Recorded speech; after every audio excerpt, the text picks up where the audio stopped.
Hi, this is Elliot Fishman, and welcome to part 3 of our lessons in leadership and discovery, what you can learn from people outside of medicine. And we stopped at this slide last time.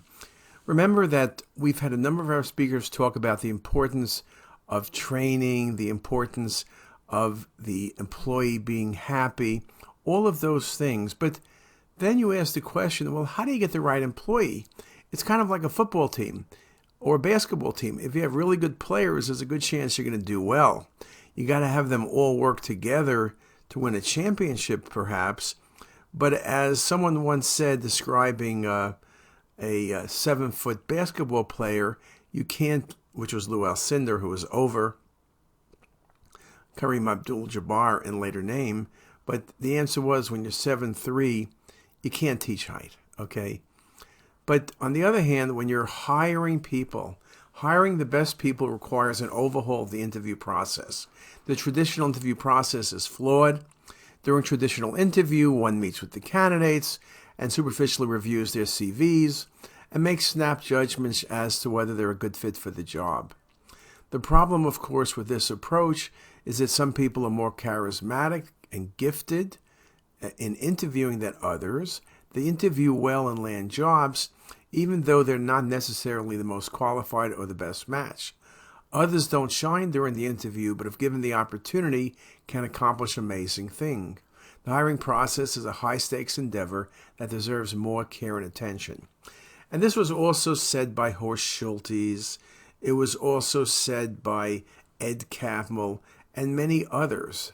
The importance, Paul Greenberg, the importance of interviewing.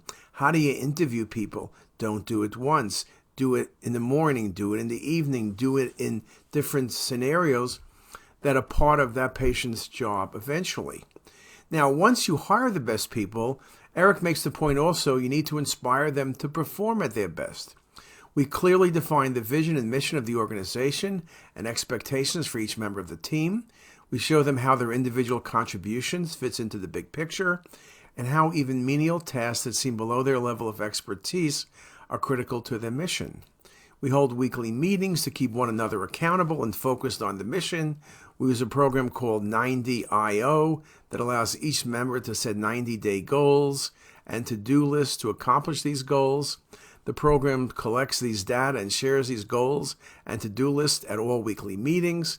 We open each meeting by alternately sharing something about our personal lives and something positive about work to set the tone of the meeting. Then we take turns and evaluate whether we are accomplishing our tasks and our track toward our 90-day goals. It also makes the point that Eric is on top of people. It's not that he interviews somebody once a year. How many of you in your practice interview somebody in June and do the evaluations? You look at their CV, you talk to them, you check a box. That's all you're doing.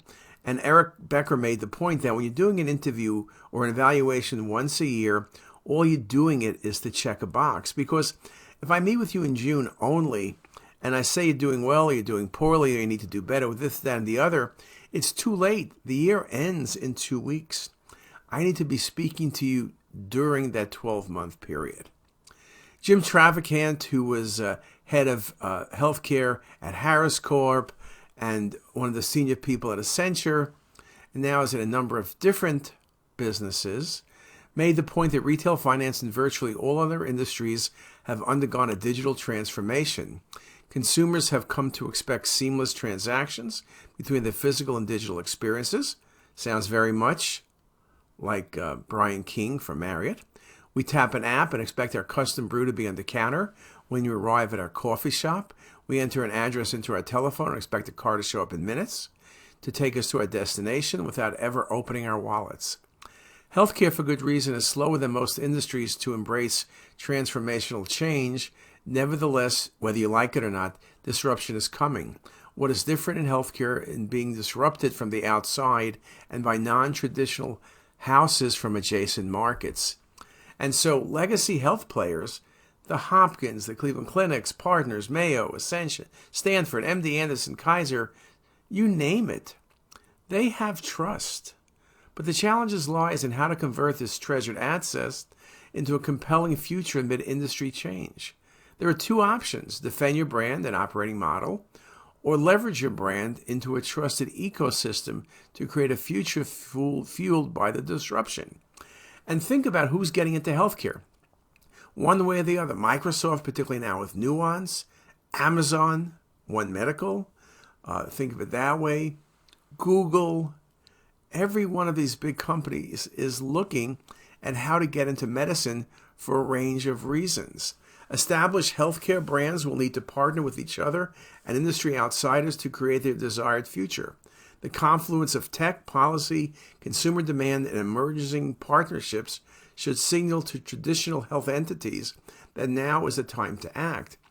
And if you don't act now, as many of our other speakers have talked, the opportunity may have passed you by, and you may be dealing with a company that ends up being the new Eastman Kodak or Polaroid or Silicon Graphics. Radiology is being disrupted by AI and other forces. Indeed, radiology will be transformed by emerging technologies more quickly than any other medical specialty.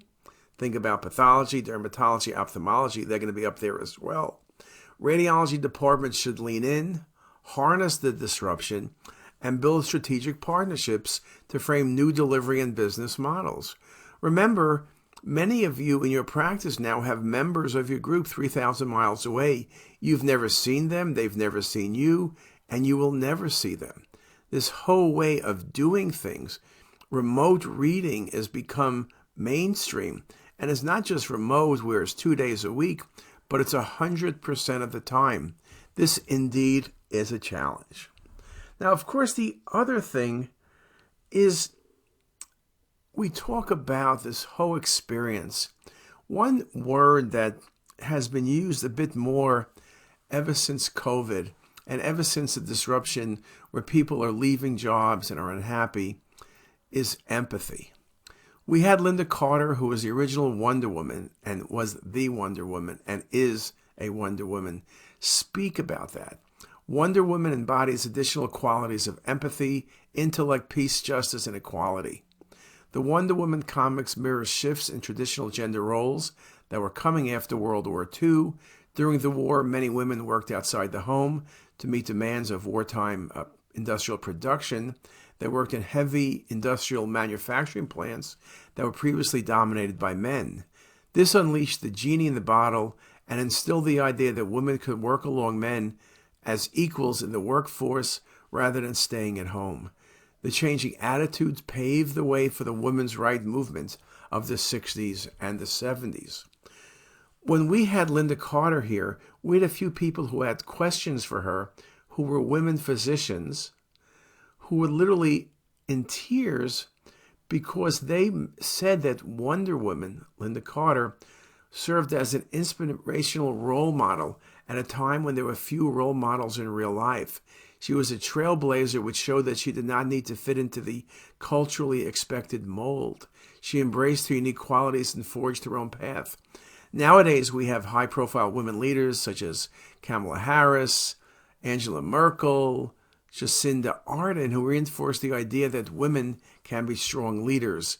And it's not a woman or a man, it's both can do it.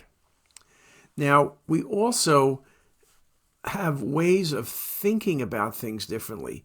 Lindsay Juris Rosner, who's head of a company called Wealthy, not like wealthy as in money, but wealthy, W-E-L-T-H-Y, as in doing well. 1 in 5 working adults serves as a family caregiver and is responsible and has extreme responsibilities. And this wears on you physically, emotionally, and also financially.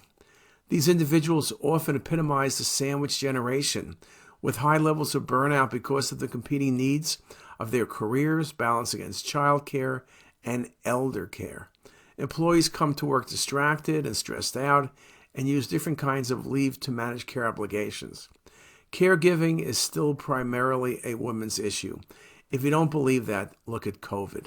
Care became even more complicated with COVID because people had to be careful about who came into their homes, which basically meant nobody, which meant the woman was keeping her job and doing the child care. We now are talking about the Great Resignation. Medical practices are now finding themselves short of everything from technologists to nurses to radiologists to front desk employees. New types of benefits, such as concierge service platforms, may make people feel more valued and can lead to improved engagement, morale, recruitment, and retention. So what she's helping provide, and many companies are hiring her and her team as a benefit that can help people in moments of difficulty. You have a sick parent, a sick child. How do you do? How do you get help? What can you do? You don't know how to do this. Well, you want a professional, and that's what her company provides. Now, another thing that many of the speakers have emphasized is integrity.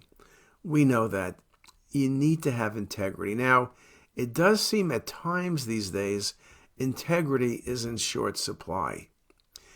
Eric Becker made the point on his first visit to Hopkins, and he did visit us twice. It's important to remember that what you tolerate, you in fact endorse. So his point, that sentence, very powerful. If you look the other way, it's not looking away, it's endorsing a policy. If you don't hire women, if you treat people poorly, if other people in your organization treat people poorly, and you don't do anything about it, then you're in fact endorsing it. Lack of action means you're agreeing with what's going on. It is not just how you deal with success, good results, and outcomes, but how you deal with life's challenges that determines your success in business or medicine or indeed in life. Things will never always be perfect. Each of us will have to climb mountains and hills, and we always hope that you have the strength to do it, but it is a challenge. Life is not perfect. Business and life are about providing leadership and understanding and not tolerating what shouldn't be tolerated. If you follow these rules, I believe you will be more successful, have a rewarding career, and provide excellent care for your patients. Your patients deserve nothing less, and I know you will provide nothing less. Now, Eric also, again, we mentioned this before, but talking about the hiring process, and we mentioned this, but again, this whole thing about getting the best people, showing what you tolerate, showing what you expect, all of this becomes very, very critical. And again, this whole idea about looking at a candidate with multiple interviews, looking at trivial details about a person's life, such as what sports he or she played in high school, can shed important light. For example, participation in team sports during those formative years bolsters a candidate's claim of being a team player and having the ability to lead. Dr. Cameron, who was chair of surgery for many years at Hopkins, who was the most successful at selecting residents who became superstars in surgery, always said that if you played sports, team sports, not golf, which he loves, by the way, team sports, you were then going to be more successful because you knew what you needed to do to be part of a team. Okay? When I review previous work history about candidates, I systematically write down details about each job, from the earliest to the most current job. I note their former bosses' names, what they have to say about their bosses, and what their bosses would say about them. As the candidates undergo this process, they realize that all of these details are now in writing and can be verified with a quick phone call to previous employers. And again, this idea about once you have the people, staying on top of them, not in a bad way, but showing the interest and making sure that everybody is engaged, cannot be overemphasized. So again, a very important way to think about things. When you talk about how we translate this into medicine, junior faculty members often feel overwhelmed by the clinical expectations and feel lost in navigating the academic journey. Some programs institute formalized senior-junior mentorship hearings, and that has variable success. Junior faculty members may have regular meetings on a quarterly or semi-annual basis with division chiefs to evaluate progress. These sporadic meetings are not sufficient to hold faculty members accountable. Instead of using these meetings to focus on actionable tasks to keep us on track, much of the meeting may be spent on rationalizing the lack of progress. An alternative approach is to hold regular weekly or bi-weekly accountability meetings to keep everyone focused on our mission and actionable goals and ways to support one another to achieve our academic mission.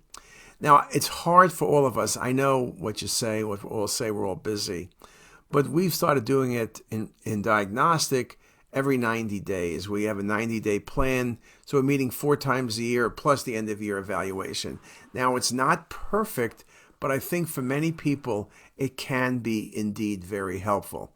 So you need to do something, and you need to have your employees, and I hate to use the word employees, your associates, your colleagues, they need to be engaged, and you need to be leading it. Dave Hellman spoke last year. One of the most important medical challenges in 2022, I believe they were aging, disparities in health, and the high cost of medical care. No one could have predicted COVID. In the last year, I have come to believe that the most important challenge is humanizing medicine. I'm reminded of Osler, who said, the good doctor treats the disease, the great doctor treats the person with the disease. Francis Peabody says, one of the essential qualities of the clinician is interest in humanity, for the secret of the care of the patient is caring for the patient. You gotta read those quotes slowly and think about them. Dave Hellman is possibly the greatest physician in the past 50 years at Hopkins. However, most patients are not known as people. Most physicians are not excellent in knowing their patients. Most doctors do not listen. There are many system impediments to listening, such as the constant use of the electronic medical record. Not knowing patients as people is associated with worse outcomes in chronic diseases such as diabetes, higher costs, lower patient and family satisfaction, and burnout among doctors and nurses. Dehumanization in medicine leads to many indignities. That's very sad, but Dave Hellman put it very nicely, and it's very true. Academic medicine and academic radiology must continue to think in revolutionary and creative ways. People who are attracted to academic medicine want to be part of important ideas and initiatives. Although at first glance we think of discovery as a measure of success, caring for patients in a humanizing manner is the true measure of success. Radiology will inevitably continue to evolve into a more patient-facing specialty, increasing emphasis on interventional radiology, radionuclide therapy, and interaction between imagers and patients indicates the need for our specialty to know people as patients and patients as people. We should embrace the humanization of medicine as an opportunity to keep our place as key caregivers and stave off the commoditization of radiology. Now, radiology will have to move in that direction. Again, I took a little quote from that last slide, but again, the question is how we do this. Some people write articles and they say, oh, AI is going to do it because AI will be more efficient. We'll read the 50 cases in 4 hours rather than 10 hours. We'll have 6 hours to talk to the patient. My friends, unless you're naive or I'm naive, if you're reading if you can read twice as fast, the expectations will be for you to read not 50 cases, but read 100 cases. No one's going to say, oh, you read 50 before, you're reading 50 now, and for the rest of the day, go chit-chat with patients. I'm afraid that the way we do medicine now, where everything is RVU measured, this is going to be a challenge for us. And it's easy to say, speak to the patients, but if you're home, you're not speaking to your colleagues, you're speaking to nobody, you're not speaking to the techs, surely not the patients. And even if you're at work, you're reading as fast as you possibly can. You barely can do teaching, let alone go to the waiting room and chit-chat with a few strangers. But those strangers are not strangers. They're your patients, and they're relying on you. The last thing I'll comment on is actually something that when you listen to the Hebrew prayers on Saturday, there's a song called From Dar Ladar, From Generation to Generation. And it's usually a song sung particularly well at Park Avenue Synagogue. You should listen to it sometime. But it's how things go from one generation to the next. Steve Wolf Pereira made the point when he spoke with us and he's a tremendously successful at Apple, some of the work he's doing there, but he's really into education, particularly education for under 10 and multilingual. And his point is that older people, all of us on this who are listening, are digital migrants. Gen X and Y are digital natives who are comfortable with technology. Gen Z and Gen Alpha are digital integrators. Technology is the only thing they truly understand, and it's a key part of their lives. My grandchildren, almost 4 and 6, can use the iPhone, the iPad better than I can. And they don't think about it because it's always been there. They don't worry about bandwidth. It's always been 5G. Children nowadays are born into technology. 95% of children under 8 in the U.S. have access to a mobile device at home, including Steve's children. People ask me, what's driving technology? Large companies, venture capital? The answer is children. Again, think about these numbers.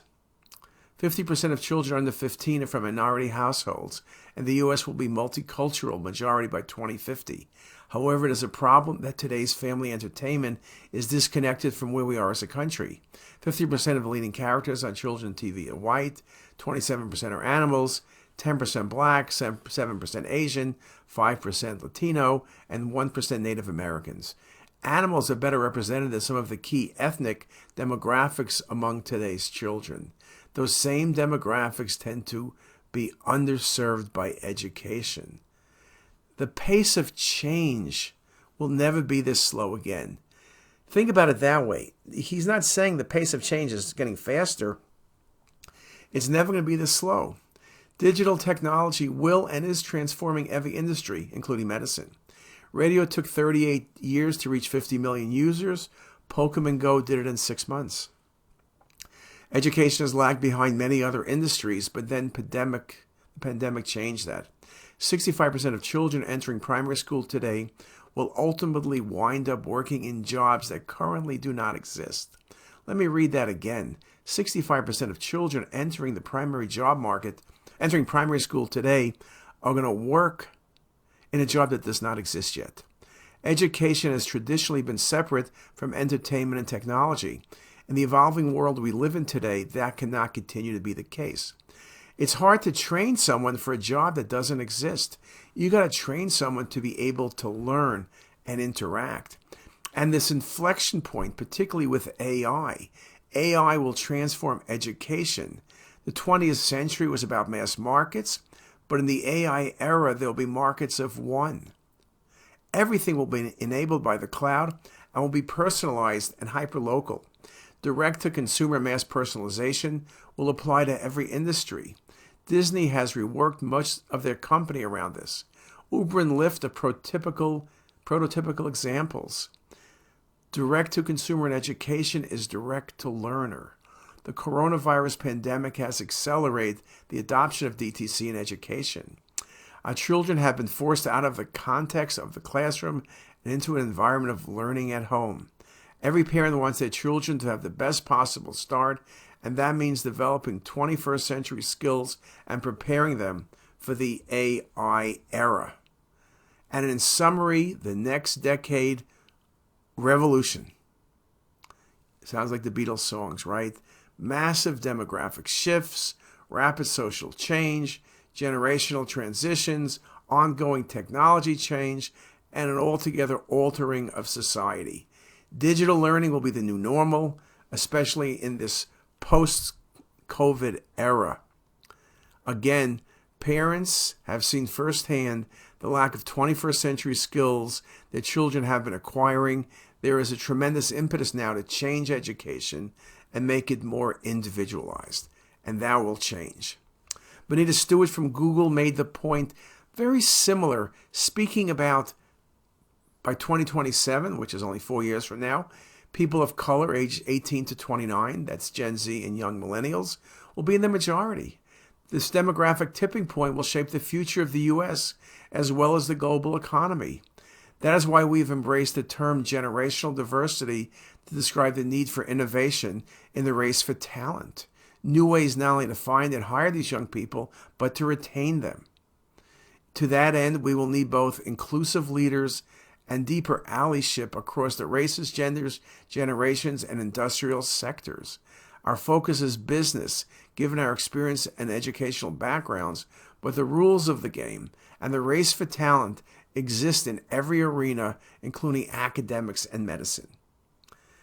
Again, Benita, telling you what several other speakers, from Eric Becker to Steve, said. Again, things are changing.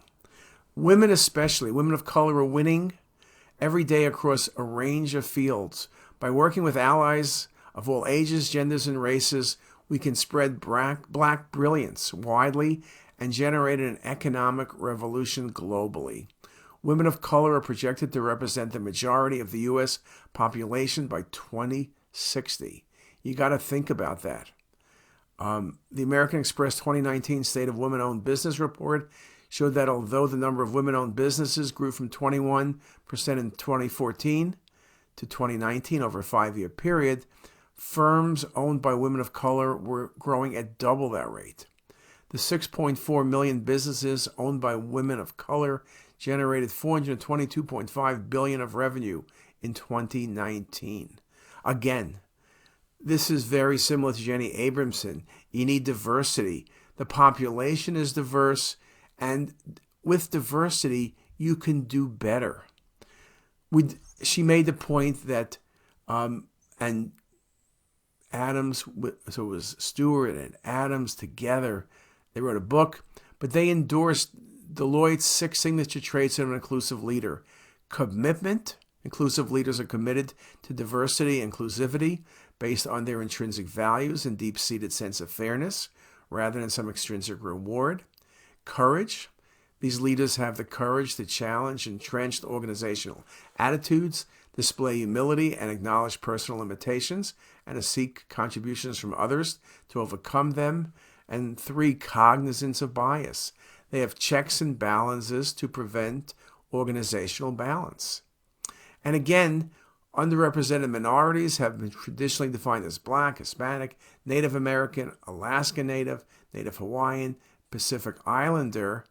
They are underrepresented as radiologists and radiology residents compared to their percent in the U.S. population. And again, we need to figure out ways of how do we change all that. Although it is important for faculty members from minority backgrounds to serve on diversity and inclusion committees, they should not be pigeonholed into that role to the exclusion of other leadership opportunities. And that's a very good point. If you're African American and you need a committee on diversity, they're always on that committee, which they probably have a lot of knowledge and experience about that, but that may not be what they're interested in. They may be interested in imaging technology or AI implementation or dealing with patients or dealing with technologists. Whatever they're interested in, it doesn't matter. You want to make certain that you're not pigeonholed just because of your race or color. And again, the need to attract more underrepresented minorities into our specialty at the residency level, it's always been a challenge.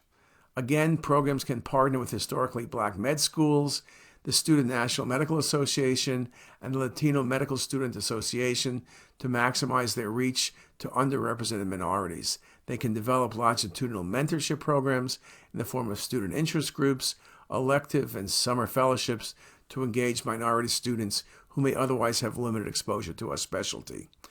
The bottom line is, if we do nothing, nothing is going to change. Now, it's not easy. Most of us, we're really busy. And even if you weren't as busy and you had the time, you wouldn't know where to start. I think that's really the challenge. We need people to help us make this happen. It's not all that easy to do, but it needs to be done. Tina Wells.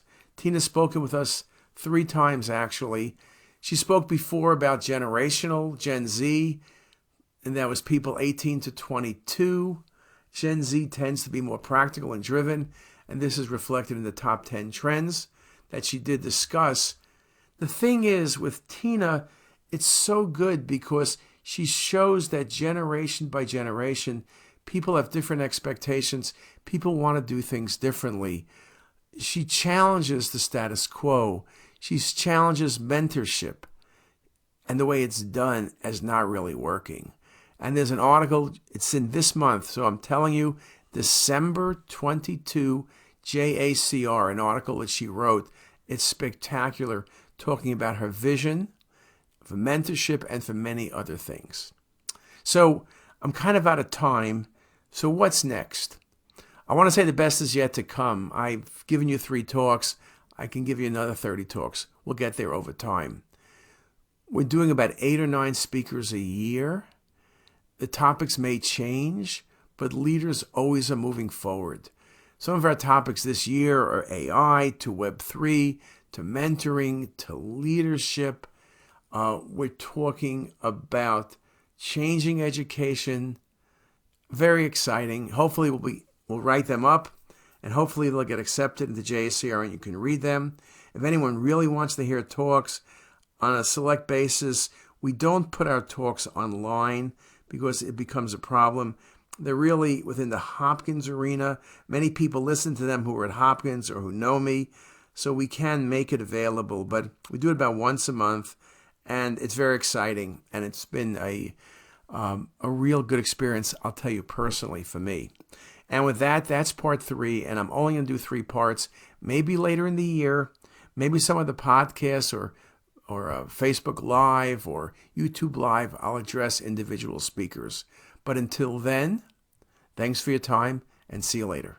If you like this video, make sure to subscribe to the CTisus YouTube channel. You can also visit us at ctisus.com for even more videos, plus quizzes, pearls, protocols, and oh so much more. We're also in the App Store and have well over a dozen apps for iPhone and iPad, all completely free. Thanks for watching.